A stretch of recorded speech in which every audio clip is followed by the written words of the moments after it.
My husband scoffed at my small earnings, calling them hot dog money, not even worth the electricity to run the oven. He had no idea those same dollars would fund the methodical dismantling of his carefully constructed life. The smell of roasted chicken, lemon, and rosemary filled our perfect Pottery Barn catalog house. I'd spent the better part of the afternoon making sure everything was just so. The kids were upstairs, finally quiet after a long day of school, homework, and a minor sibling squabble over a video game controller. The table was set, not with the fancy china, but with our nice everyday stoneware that Mark had insisted we buy. Everything in our lives was nice, premium, top of the line, because my husband, Mark, was a man who appreciated quality. Or so I thought. When I heard his key in the lock, I reflexively smoothed down my apron and checked the chicken one last time. It was perfect. A deep, glistening gold resting on a bed of roasted potatoes and carrots. This was the kind of meal I'd see on a cooking show, the kind of domestic perfection I strived for every single day. I managed the house. I managed our 2 children. I managed the school runs, the doctor's appointments, the play dates, the grocery lists. I managed our life so he could focus on managing his career. It was a partnership, a division of labor we'd agreed on when our son was born 8 years ago.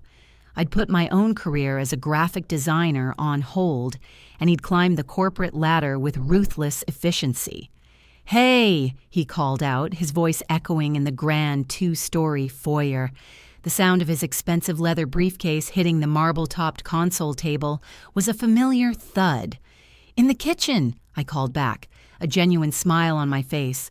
"Dinner's almost ready." He walked in, loosening his silk tie. He was handsome. I couldn't deny it. Sharp suit, sharp haircut, sharp eyes that were currently glued to his phone. He barely glanced at the culinary masterpiece cooling on the counter. "Smells good," he said, his tone distracted. He scrolled through a few more emails before finally looking up. "Listen, after the kids are in bed, we need to go over the monthly budget. I've updated the spreadsheet." My smile faltered, just a little. The budget meeting, as he called it, was a monthly ritual I'd come to dread. It wasn't a discussion, it was a lecture. A presentation where he, the CFO of our family, walked me, the unpaid intern, through a series of charts and graphs that all boiled down to one simple fact. He made all the money. "Of course," I said, forcing cheerfulness back into my voice. "Let me just get this on the table." Dinner was a quiet affair. Mark asked the kids the same 3 questions he always did. How was school? Did you do your homework? Were you good for your mother?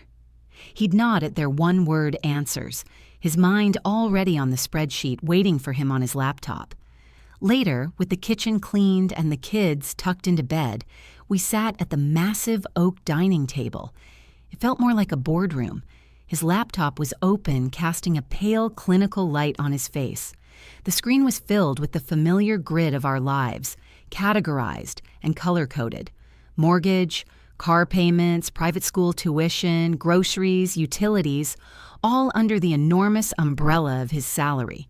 He clicked through the tabs with an air of immense satisfaction. "Okay, so my bonus came through, which is great.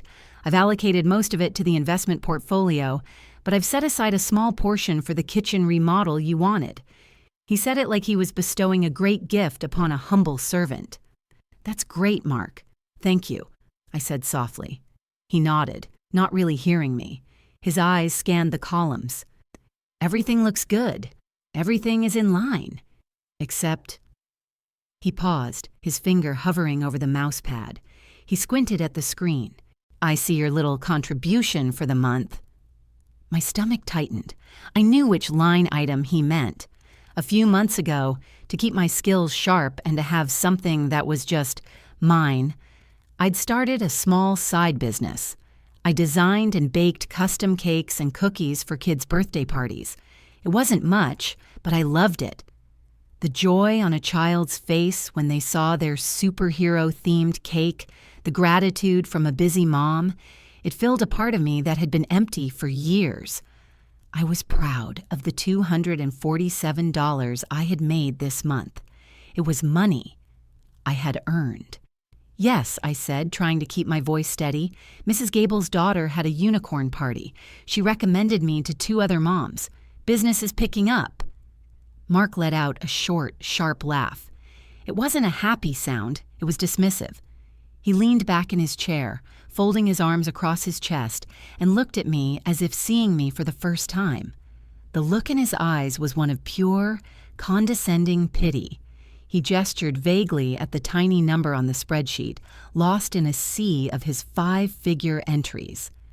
$247, he said, drawing the words out slowly, savoring them like a bitter wine.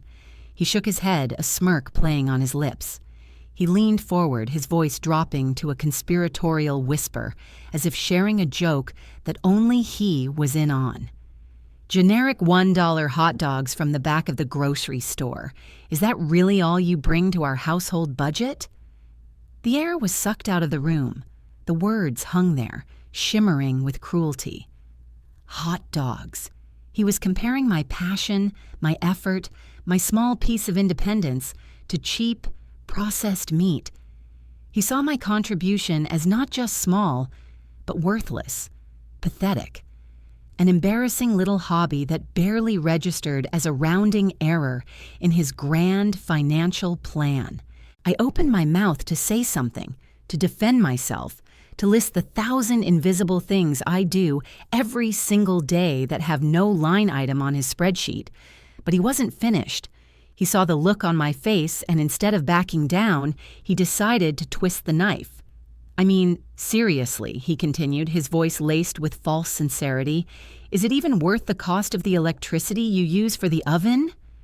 He looked at me, his eyes cold and hard, waiting for my response, for my tears, for my surrender. But in that moment, something inside me didn't break. It solidified. It turned from molten hurt into something cold and sharp and heavy. He thought my contribution was a joke. He had absolutely no idea what I was capable of. He was so busy looking at his spreadsheet, he'd forgotten to look at the woman sitting right across from him. And he was about to get a painful reminder. I looked at him, really looked at him, for the first time in a long while.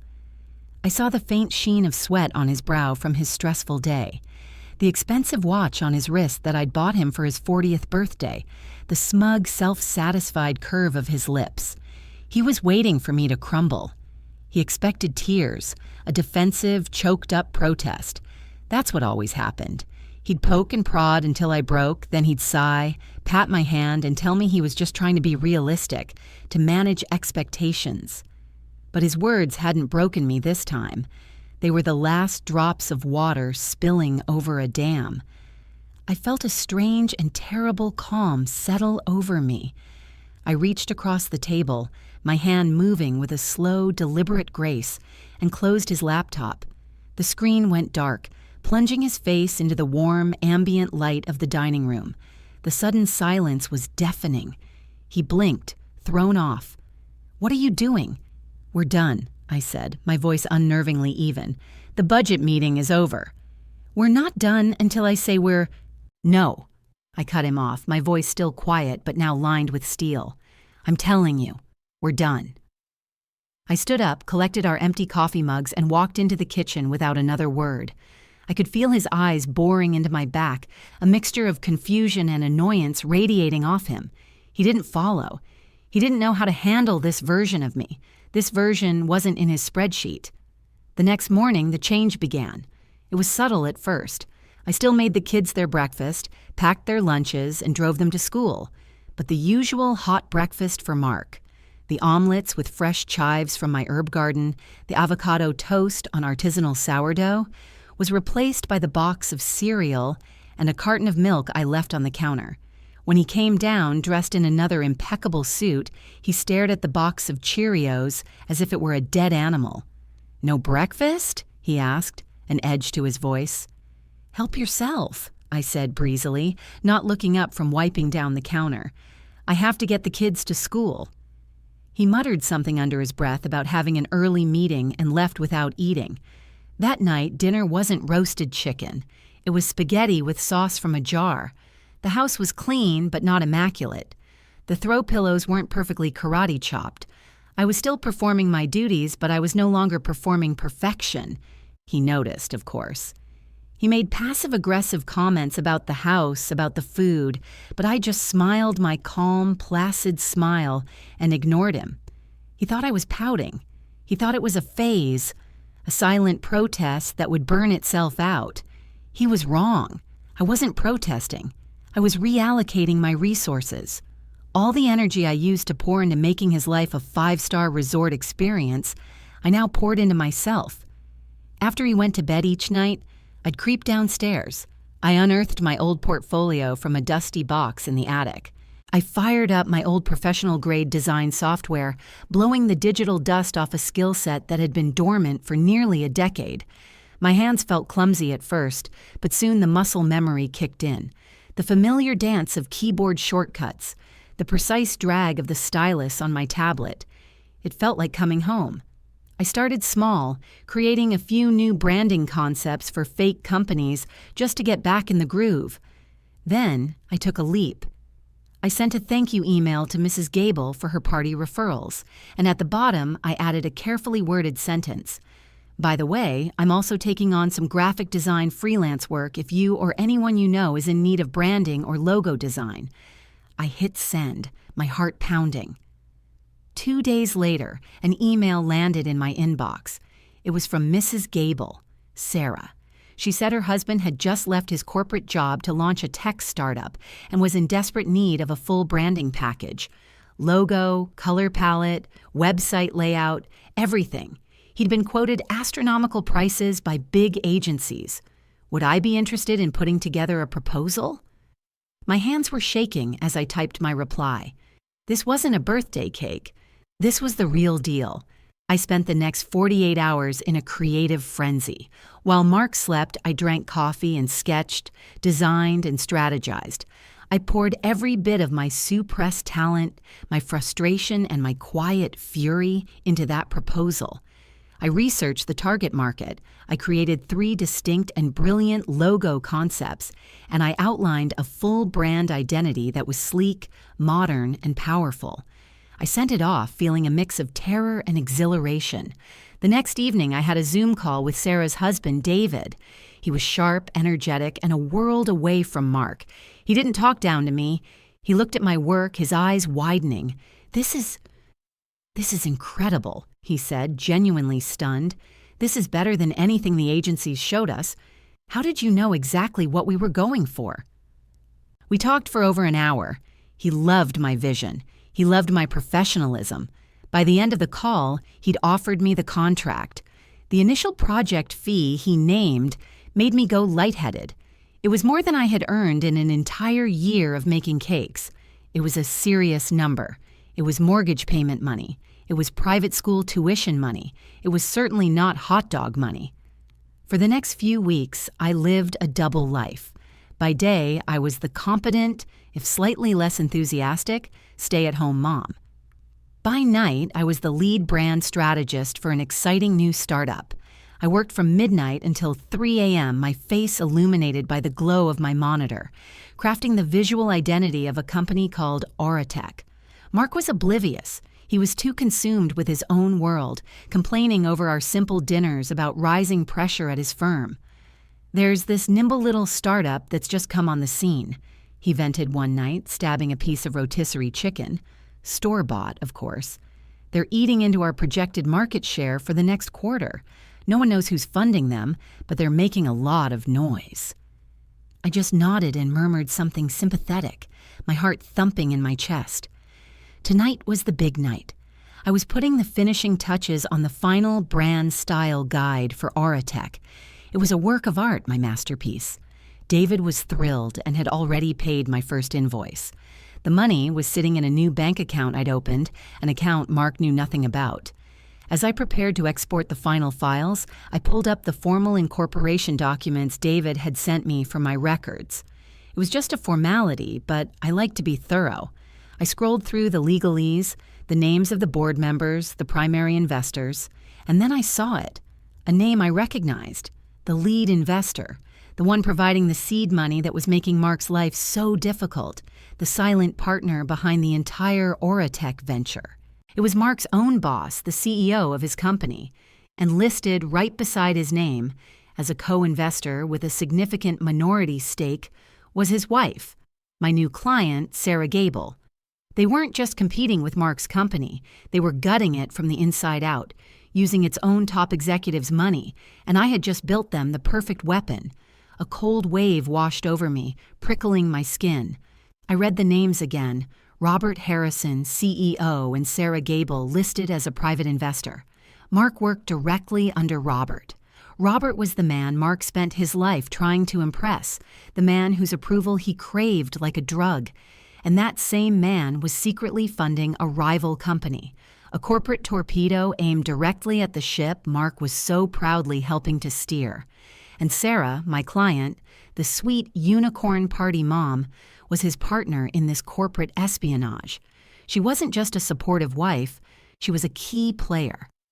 My first instinct was panic. I was complicit. I had just designed the beautiful, shiny battering ram they were using to smash through Mark's career. My logo, my color palette, my brand identity, it was the face of his potential downfall. I felt a surge of twisted, complicated loyalty. He was arrogant, he was cruel, but he was the father of my children, the man I had built a life with. Should I warn him? Run into the bedroom, shake him awake, and show him the proof on my laptop screen? But then his own words echoed in my ears. Generic $1 hot dogs. The condescending smirk, the utter dismissal of my worth.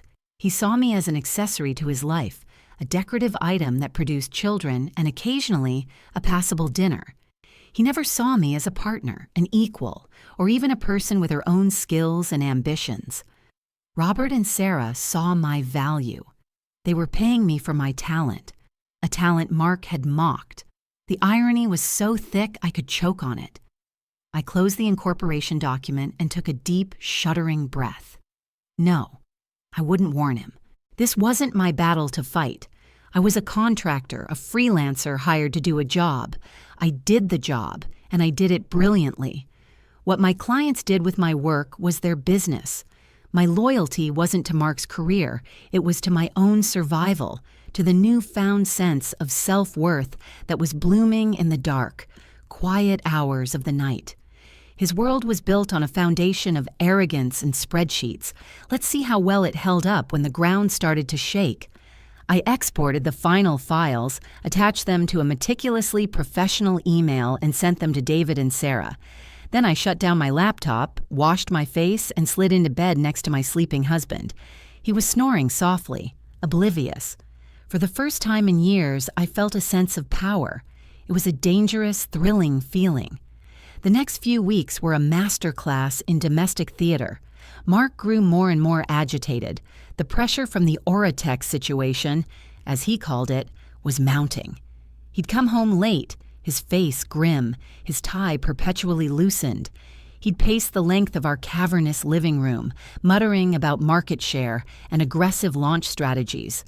"It's their branding," he seethed one evening, throwing a file folder onto the kitchen island. "It's slick. It's memorable.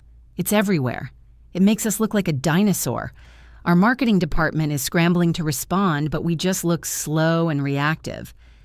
I was chopping carrots for a salad, a homemade from-scratch salad with a lemon tahini dressing he wouldn't even notice. "Oh?" I asked, my voice the perfect blend of mild interest and wifely sympathy. "What's their logo like?" He scoffed. "It's some minimalist, clever thing. An A and a T combined into some kind of pulse or wave. It's annoyingly effective. People are talking about it. It's got buzz." I almost sliced my finger. The logo he was describing, the one causing him so much professional grief, was the one I had sketched on a napkin at 2 a.m, fueled by coffee and a burning need to prove him wrong. I had created his professional nightmare. I just nodded slowly. "That sounds stressful." The stress was making him sloppy. He started leaving work documents on the dining room table, his laptop unlocked. He was so consumed by the external threat that he'd completely forgotten about managing his internal affairs. One night, while he was in the shower, I saw his laptop open to his personal email. I knew it was wrong, but a potent cocktail of curiosity and self-preservation guided my hand to the trackpad. I didn't have to snoop for long. There, near the top of his inbox, was a chain of emails with a woman named Jessica Legal. The subject line was asset allocation. My blood ran cold. It wasn't a work email. Jessica was from a private family law firm. I clicked it open, my heart hammering against my ribs. It was a long, detailed conversation about shielding assets. His assets. He was asking her about the legalities of moving his bonus and a significant portion of his investment portfolio into a trust that I wouldn't have access to. The email chain went back 6 months. He had been planning to financially gut me long before his hot dog comment. He wasn't just condescending, he was treacherous. The kitchen remodel he had bestowed upon me was a lie, a distraction to make me feel included while he was quietly building a financial fortress to keep me out. I closed the laptop, my hands steady now, icy with rage. The last vestiges of guilt or loyalty evaporated, burned away by the white-hot heat of his betrayal. This wasn't just a partnership that had gone sour, it was a long con, and I was the mark. He hadn't just insulted my contribution. He had been actively working to erase it, to ensure that if I ever left, I would leave with nothing but the children and a pittance. He had underestimated me on every possible level. The next day, Sarah emailed me. She was ecstatic with the brand launch and had another project for me, a much bigger one. It was a full-scale marketing campaign for Oratech's official product launch, slated for the end of the quarter. The budget she proposed was staggering. It would require me to form a proper LLC, hire subcontractors, and essentially launch my own boutique design agency from our spare bedroom. It was the opportunity of a lifetime. It was also a declaration of war. If I took this on, I would be actively, directly, and devastatingly working to dismantle Mark's career. I stared at the email for a long time. Then I looked around my perfect house, at the stoneware plates he had insisted on, at the life he had built and that I had maintained, a life he was planning to pull out from under me like a cheap rug. My decision was instant. I replied to Sarah, "I would be delighted. I'll have a proposal and a draft contract over to you by tomorrow morning." That night at dinner, Mark was in a foul mood. "Robert called me into his office today," he grumbled. "He's reassigning the Oratech response to Peterson's team. Said he wanted a fresh perspective." Peterson. The guy's an idiot. He slammed his fork down. "It's a slap in the face after all my years of loyalty." I looked at him, at his self-pitying rage, and felt nothing. "That's a shame," I said, my voice as smooth as glass. Then I leaned forward, a small, genuine smile on my face for the first time in his presence in months. "Mark, speaking of finances, I think it's time we updated the household budget spreadsheet." His head snapped up, a confused and wary look in his eyes. "I have a few new line items I'd like to add." He stared at me, his fork halfway to his mouth. For a moment, he looked completely lost, like a programmer whose code had just returned an unexpected error. I held his gaze, my smile unwavering. The power dynamic in the room had shifted so fundamentally, it was almost a physical force. The air crackled with it. "New line items?" he repeated, his voice laced with suspicion. "What are you talking about? Did you sell a few more cupcakes?" The condescension was automatic, a reflex, but it lacked its usual confident sting. It was the nervous jab of a man who senses he's no longer on solid ground. "Something like that," I said sweetly. I finished my dinner, stood up, and began clearing the table, humming a little tune. He didn't move. He just watched me, a deep frown creasing his brow. The gears were turning in his head, trying to process this new, unreadable version of his wife. The next few weeks were an intoxicating blur of secret activity. I filed the paperwork to create Phoenix Design Co., a name I chose with no small amount of satisfaction. I was rising from the ashes of my old life. I hired 2 other freelance designers I knew from my college days, both brilliant women who had been sidelined by motherhood and were hungry to get back in the game. We became a covert, formidable team, operating out of my spare bedroom while my children were at school. We communicated via encrypted messaging apps and held strategy sessions over Zoom calls I took in my walk-in closet. Our mission was to create a marketing blitzkrieg for Oratech. We designed a campaign that was bold, disruptive, and aimed directly at the vulnerabilities of Mark's company. We knew their playbook because Mark, in his nightly rants, unwittingly gave me all the intel I needed. He'd complain about their dated ad strategies, their slow internal approvals, their fear of taking risks. I took meticulous notes. His complaints became my battle plan. My team and I created a campaign that was the polar opposite of everything his company stood for. It was agile, digitally native, and spoke directly to a younger demographic they had long ignored.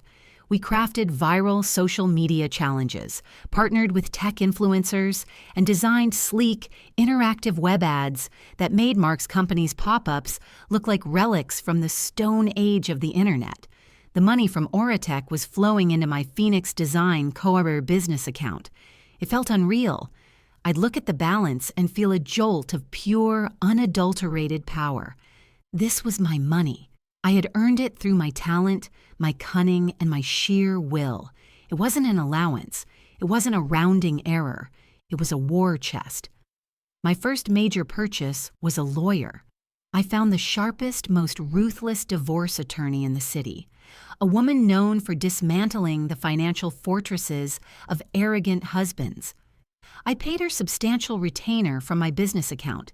During our first meeting, I laid out everything: Mark's secret emails to his lawyer, his attempts to hide assets, and my own rapidly growing undeclared income. Her eyes lit up. "Oh, honey," she said with a shark-like grin, "this is going to be fun." At home, Mark was unraveling. The Oratech campaign I had masterminded had launched, and it was a roaring success. It was all anyone in his industry was talking about. His company was hemorrhaging clients. The stock was tanking. Peterson's team was failing spectacularly to mount a credible defense. Mark looked gaunt, haunted. The swagger was gone, replaced by a desperate, hunted look. One evening he came home early. I was in the kitchen, helping my daughter with her math homework. He didn't say hello. He walked over to the wine fridge, pulled out a bottle of expensive red, and poured a large glass without even looking at the label. "They fired Peterson today," he said, his back to me. "His entire team. Just cleaned house." "I'm sorry to hear that," I said, my voice neutral. He turned around, his eyes wild. "Sorry?" "They're going to be announcing a new round of layoffs next week. Major restructuring. Robert is bringing in outside consultants. My entire division is under review." He took a long swallow of wine. "My entire career. 20 years. It's all coming apart because of this. This Oratech." He slammed the glass down on the counter, wine sloshing over the rim onto the pristine white quartz. "And I swear it feels personal. It's like they know our every move before we even make it. It's like someone on the inside is feeding them information." My heart hammered in my chest, a frantic bird beating against my ribs. I kept my expression placid, focusing on the long division problem in front of my daughter. "That sounds like a conspiracy theory, Mark." "Does it?" he sneered, his paranoia latching onto me. "You've been different lately. Quiet, secretive, always on your laptop after I go to bed." He took a step closer, his eyes narrowing. "What exactly have you been doing with all your free time?" This was it, the moment of truth. I slowly closed the textbook and looked up at him, my calm gaze meeting his frantic one. "I've been working," I said clearly. He let out a harsh, barking laugh. "Working? Right, on your little hot dog fund. How much did you make this month? $300? $400? Are you going to buy us a pizza with your earnings?" I stood up, moving so I was standing directly in front of him. I was done hiding. I was done playing small. I was ready. "Actually," I said, my voice dropping to a low, chilling register, "I've been a little busier than that." I reached into the pocket of my apron and pulled out a single folded piece of paper. It was a deposit slip from my business account. I unfolded it slowly and deliberately and placed it on the counter between us, right next to the puddle of red wine. It was from the day before, a wire transfer from Auratech, the second installment for the marketing campaign. The number on the slip had 6 figures. It was more than his annual salary. He stared at it. His brain tried to process the number, the name Phoenix Design Queen, the familiar routing information of our bank. His face went through a rapid-fire series of expressions: confusion, disbelief, dawning horror.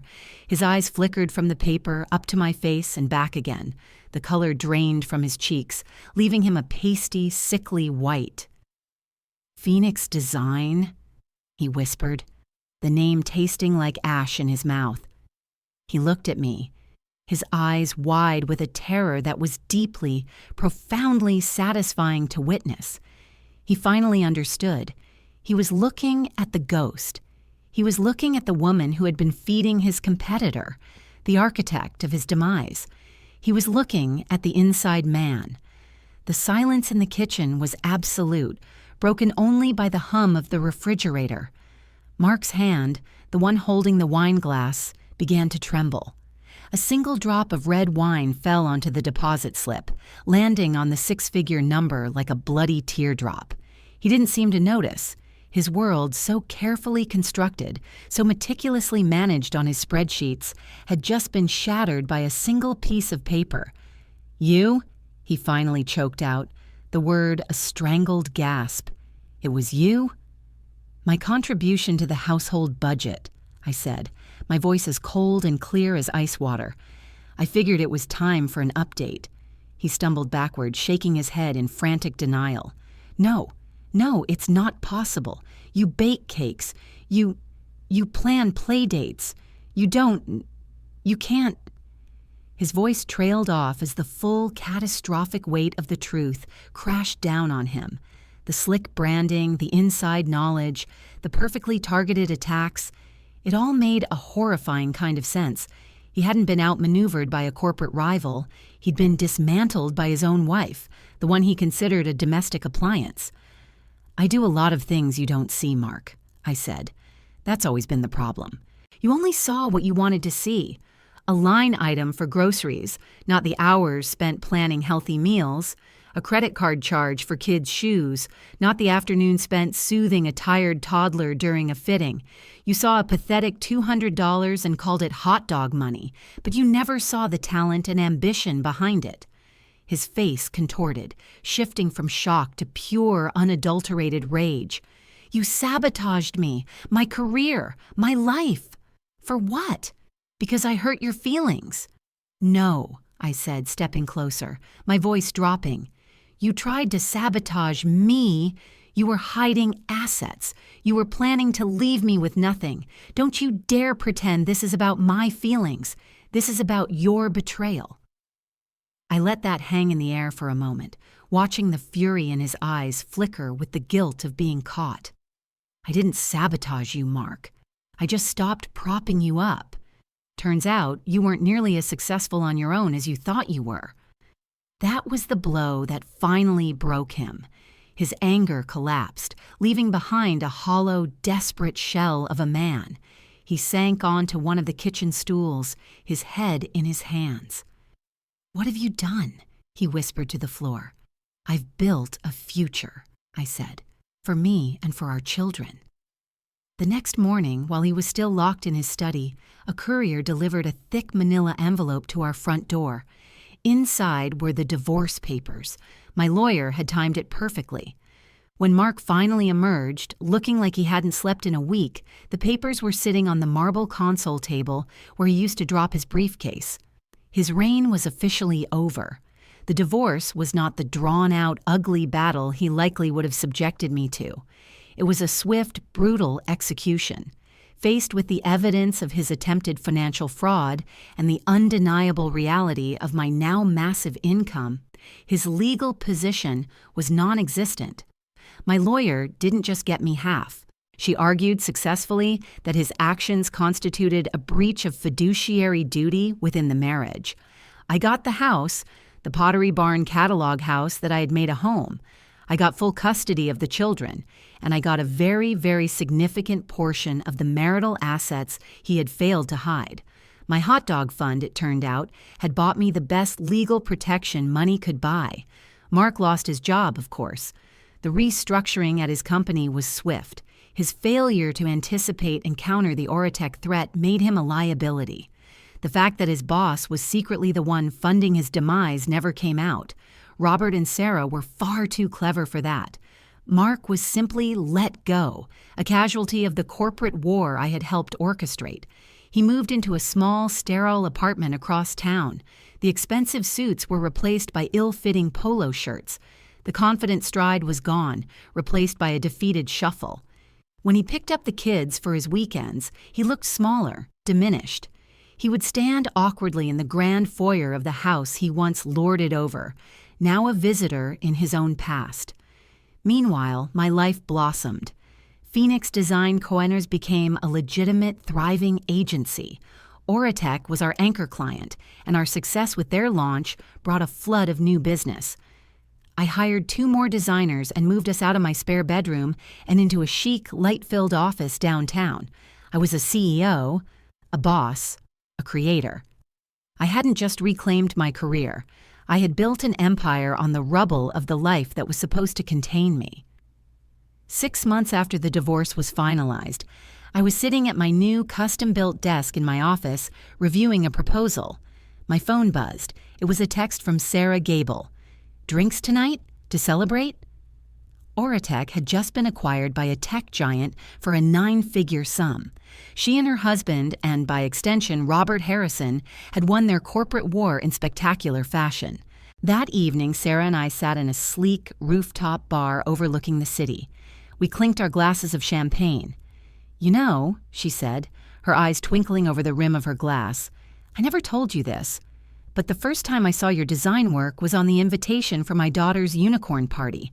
It was so clever, so professional." I thought to myself, this woman is wasted on cupcakes. I smiled, "And I thought you were just a mom who really loved unicorns." We both laughed. It was a laugh of shared victory, of underestimated women who had quietly and brilliantly played the long game. She had seen my potential, and in doing so, had given me the weapon I needed to free myself. As I drove home that night, back to my house, to my children, to the life that I had designed and built myself, I thought about Mark and his spreadsheet. He had been so obsessed with quantifying my worth in dollars and cents, so focused on the numbers, that he had completely missed the value of everything else: my creativity, my resilience, my intellect. He had tried to reduce my contribution to the price of a generic hot dog. He never imagined that I was the one who owned the entire damn grocery store.